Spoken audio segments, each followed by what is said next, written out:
Welcome to Springdale Today. It's a wonderful day in the Springdale School District, as all of them are, and on today's program, you're going to see a very special, emotional Make-A-Wish presentation at Southwest Junior High School.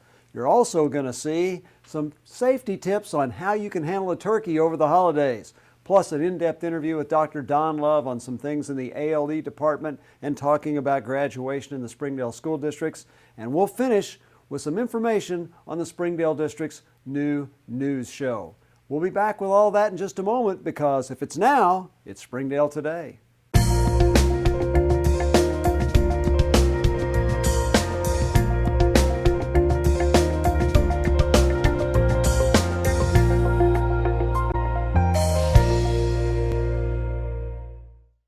You're going to love this first piece. Sarah Smith and Ashley Duckworth caught the emotions of a Make-A-Wish presentation at Southwest Junior High.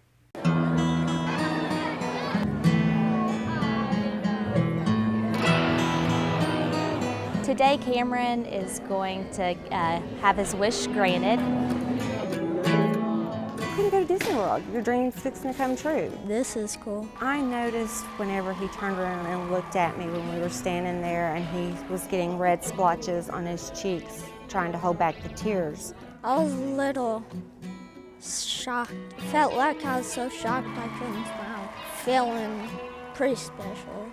He kept trying to pull his hat down to cover the tears because he's a boy and he doesn't show that emotion. I'll be really happy. I might even get a little emotional today because it's kind of sad. And it's just so happy for them. Well, we are thrilled to be honoring one of our own students, Cameron Wickham, a student here who has suffered with a brain tumor. And we are able to be a part of his Make-A-Wish surprise send-off on a trip to Disney World. The pain he has is just deep, almost in the bone.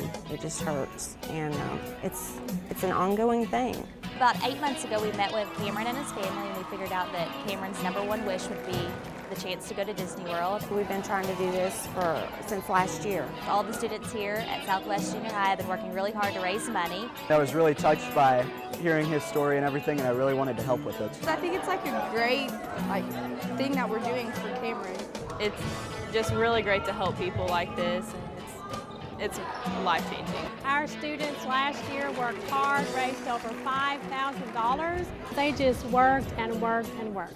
Just to see the hard work and the sacrifice that they did to get through and to make this happen for Cameron and us as well.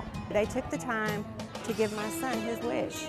We're just really excited to have over 900, close to 1,000 people here to celebrate with Cameron. This is one of our students that was here with us. And the kids are so excited about getting to, tell Cameron that he gets his wish, and they are a part of it because they did all the fundraisers to help his dream come true. It will just be truly a wish come true for me and all of our students. I just hope and pray that we can do that for another child.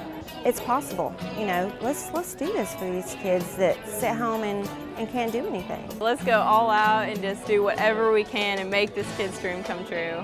I just want to thank y'all for being here and taking the time, to appreciate him and let him know that he is special. It's going to be something he'll remember for the rest of his life, and these kids will remember for the rest of their lives. He tries to pile everything in one day.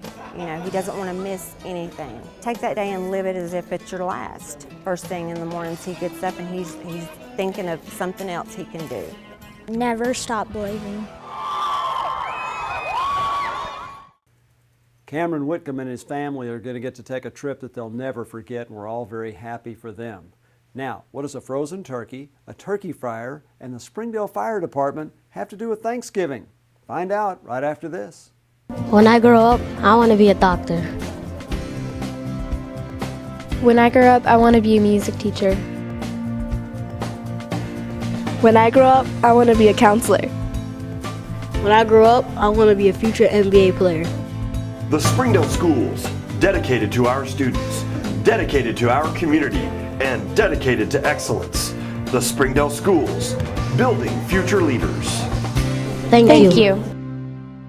You wouldn't drink formaldehyde. You wouldn't pressure your friends into eating arsenic. You wouldn't eat cyanide. Cigarette smoke contains over 4,000 chemicals, including 43 known cancer-causing compounds and 400 other toxins. Butane, carbon dioxide, lead, methyl isocyanate, benzaldehyde, megastimation, ammonia, maltitol. With all the risks that come in life. Why take any more? To the kid who. To the kid who. To the kid whose parents are divorced. To the kid who gets bullied. To the kid who pops pills. To the kid who. To the kid. To the kid who is alone. I want you to know. Suicide is the third leading cause of death for young people ages 15 to 24. And I don't. You don't. We don't have to contribute to that. You are not alone. You're never alone. Suicide takes the lives of mothers, sisters, sons, friends. And they won't make it to 22, 17, their wedding, 15. To the kid who's watching this video. I've been there. I've been where you are. And I promise. I promise. I swear to you, it gets better. Suicide affects more than just the victim. It affects your school. His community. Your family. To the kid who's watching this video. Don't lose hope. If you or someone you know is contemplating suicide, remember. It's okay to ask for help. Thanksgiving, Christmas, always a great time to take care of turkey, isn't it? We all love to eat it, but you better be safe in the way that you prepare it. Watch this. I'm Ohnstad, and today we're here to blow up a turkey. That's right, guys, we're blowing up a turkey for Thanksgiving, for your safety, of course, and here at SBS TV, and we have everyone here on site. We have a couple of cameras, more than usual. Today I am expecting to see a large fiery explosion, and I'm excited. So is Springdale. Mr. Jones is excited. I can see it all on everyone's face here, and we're just going to love it today. So enjoy. Okay, so I'm here with Captain Jesse. So what are the safety precautions that you and your men are trying to do here, afterwards of the fire? Well, first of all is our gear. We're just like anyone else. We can burn also. So what we do is we put on it's called our bunker gear. These are fire resistance. They'll burn at certain temperatures, but it takes a high temperature. It's unlike your jacket. Your jacket would ignite inside the fire, just blow up and ignite. These will not do that. If we get oil on us, it'll be hot, but it will protect us somewhat. Our safety gear. Also, as you can see, we got cones up, getting people to back away from it, making sure that no one's close to the disaster site, as we would call it. In this instance, we're doing this for fun, for an experiment, so we keep it away from the experiment because, as you're going to see, it depends, it varies, but oil's going to go everywhere, hot burning oil, at 350 degrees plus. So. Okay. And so would you say this is the highlight of your day? It was unexpected. It is going to be fun, so this will probably be the funnest thing I do all day. What we're seeing right now is the base is being set up. The fire department had a little bit of trouble with the burner, but we got all that fixed up. The propane's going into place. And as of right now, here's the shot of whenever it explodes.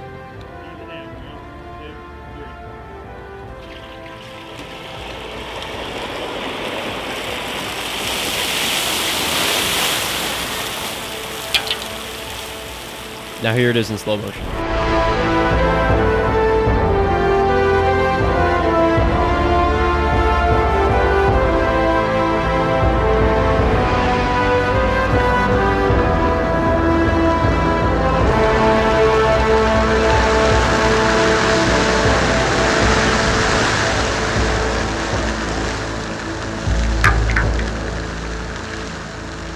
Let's go over to the fire chief for some advice on all this. Ed, what can you tell us so far about any statistics that you know about that's happened so far as of 2011? What happened last year? Well, we do know that cooking fires are the most common reason in which we have residential house fires. The biggest risk is from cooking fires, and most of those, the greatest risk of those is anytime you're frying something. So you take that and you take what we're doing here. We have anecdotal, which is we have things that happen that firemen know about. That we have anecdotal incidents that happen about every year somewhere in northwest Arkansas. Someone will either be injured or they will burn their house down while trying to cook a turkey. All right, so I'm going to leave you guys off with a couple tips. Make sure you do it outside, of course. Make sure it's a 20 by 20 feet area. Make sure the pot is vast and wide, and that you measure out the amount of oil you're using here, because oil will expand and it will overflow. Also, of course, make sure your bird is 8 to 12 pounds. Don't do anything over or under. Make sure you have high quality mittens to keep away, third degree burns. And of course, from SPS TV, I'm Ohnstad. We want to thank the Springdale Fire Department for being so cooperative in the feature that you just saw. We also want to thank Andrew. Come on in, Andrew. Now, you're not too charred after that experiment. What'd you learn? Not too bad. Well, we learned that, of course, make sure that you thaw out your turkey. Make sure that it's dry and it's ready to go. Don't put any oil with it. Make sure if you're going to do any spices with it, you rub it in and then you drop it in slowly.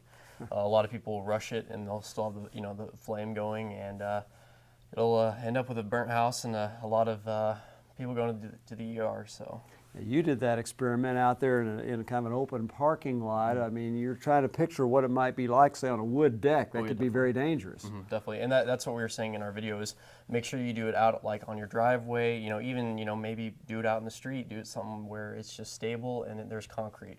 So whenever that oil spills at all, if anything bad happens, it'll just be on that concrete. Because Thanksgiving ought to be a wonderful day. You want your turkey edible, don't you? Oh, definitely. And those turkeys weren't very edible. So that wasn't a very edible. No edible turkeys. Well, thanks, Andrew. Great experiment. And we're going to be back with a nice interview with Assistant Superintendent Dr. Don Love right after this. At the beginning of high school, students and their parents should visit the high school counselor to create an education and career plan. An education and career plan will help you choose classes that will prepare you for college, technical college, or a career. Planning your education will help you meet graduation requirements. Studies show that students with an education and career plan have a clear vision of their future.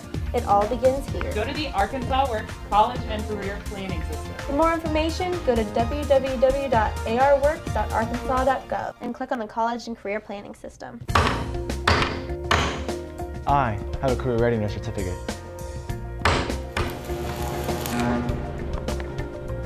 I have a career readiness certificate. I have a career readiness certificate. The CRC shows potential employers that you are capable of finding information, reading instructions, and working with figures common in today's workplace. You may now begin the online assessment. Prepare for your success today by going to arworks.arkansas.gov. I'm going to see my counselor. I'm going to see my counselor. I'm going to see my counselor.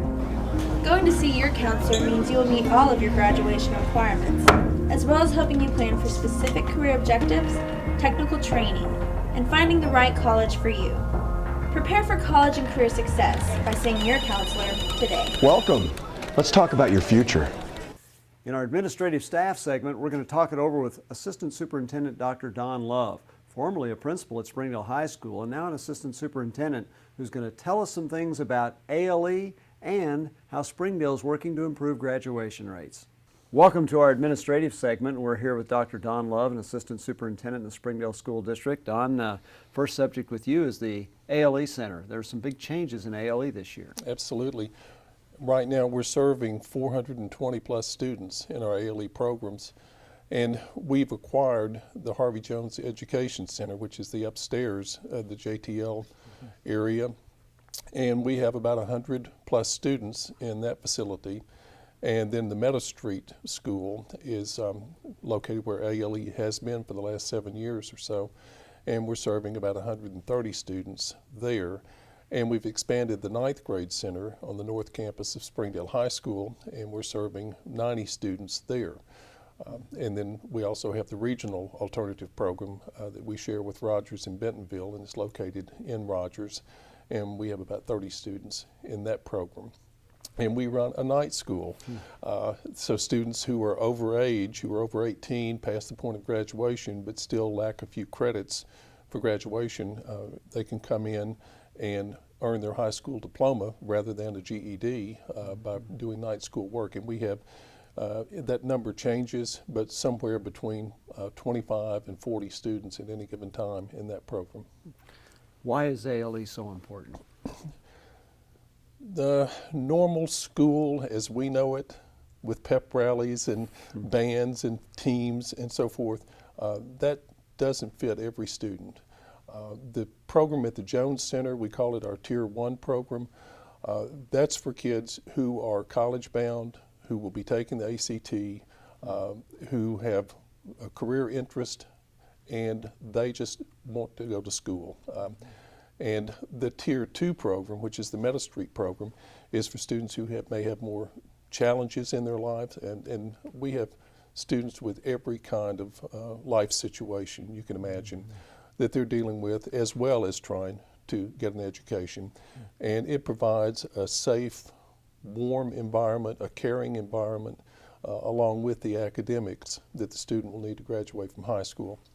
And it fills a real need because our schools are big. Our junior highs in the neighborhood of 1,000 students. Springdale High is close to 2,200. Har-ber High is over 1,700. And it's great. It's a great social environment for a lot of kids, but there's some other kids who just need a different type environment. And I would be very quick to point out that other than REAP, none of these ALE programs are discipline oriented. They're to address the needs that these students have, but they're not punitive. The student chooses, and the parent choose to go there. They sign a contract to go there, and if they don't want to go to that program, determine it's not in their best interest, then they're free to go right back to their sending school. So that's the way we've designed it. We've had great success. You may know the last 2 years we've graduated over 100 students each year from that program, and some of those students would have never gotten a high school diploma, and let alone let their parents share in just the elation of sometimes being the first member in their family to receive a high school diploma. And in many cases, some of those kids, the first time anybody in their family has ever gone on to college as well. You're in 3 locations. Tim Weiss has administrated that program, but with 3 different locations, you've had to add some leadership. We have Paul Greep, who was an assistant principal at Southwest Junior High, and a quality individual who works so well with kids of all types and with adults. We've put a true focus on the academic piece of alternative school by putting Mr. Greep in charge as the principal of all 3 programs. Mr. Weiss is still there as Dean of Students at the Meadow Street facility, and Mr. Weiss works so well with all students, but particularly with the students who are in that program at Meadow Street. And then Don Eichenberger was just hired within the last week or so. The 9th grade center at Springdale High is not in any way affiliated with Springdale High. Administratively, the students are not enrolled there. So we needed somebody with administrative credentials to be there to handle parent conferences and any discipline issues that might arise. So Mr. Eichenberger left the classroom at Springdale High. He's been in the district for 23 years, so he knows how we do business. And he has been a tremendous addition to that program. Mr. Greep serves all 3 campuses. He's headquartered upstairs at the Jones Education Center, though. Very, very good. When you think about the ALE, and you mentioned graduating over 100 each of the last 2 years, it brings us to graduation. There is an effort, obviously all statewide, to improve graduation rates. Where is Springdale in that process, and what do you see going forward? Our graduation rate right now as a district is a little over 80%. To be truthful with you, I wish we could take on the college graduation rate of a 6-year rate. As an example, we have over 60 students at a language academy at Har-ber High. And a language academy means this is their first year in this country. They do not speak English. And to have them come in, and in 4 years' time, with the very basic math class being Algebra 1 and the very basic English class being 9th grade English, to expect them to graduate in 4 years is pretty unrealistic. Now there's some kids who are coming from countries where they've been in private schools and have some English skills and so forth, and they can do that, but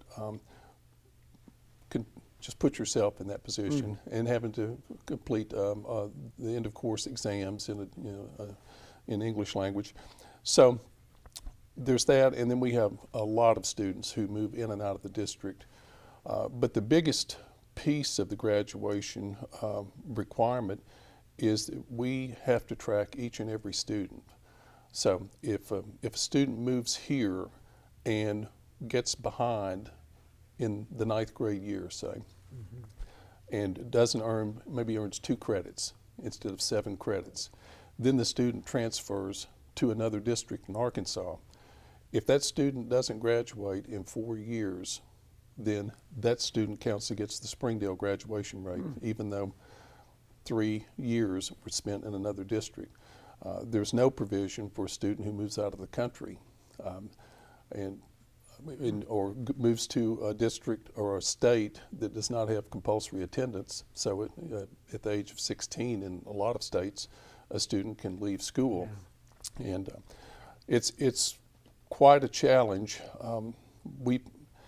I know we have one student in one of our schools who moved in and out of the school over 20 times in 1 year. Oh gosh. Going with a grandma in Missouri, or moving in with an aunt, or moving within our district, from one school to another. And we have to keep track of each and every move. There are about 15 or so attendance codes. 4 of them are what we call a positive termination. That is, you transfer to another school district or to a private school. Getting a GED is a negative termination. It counts against your graduation rate.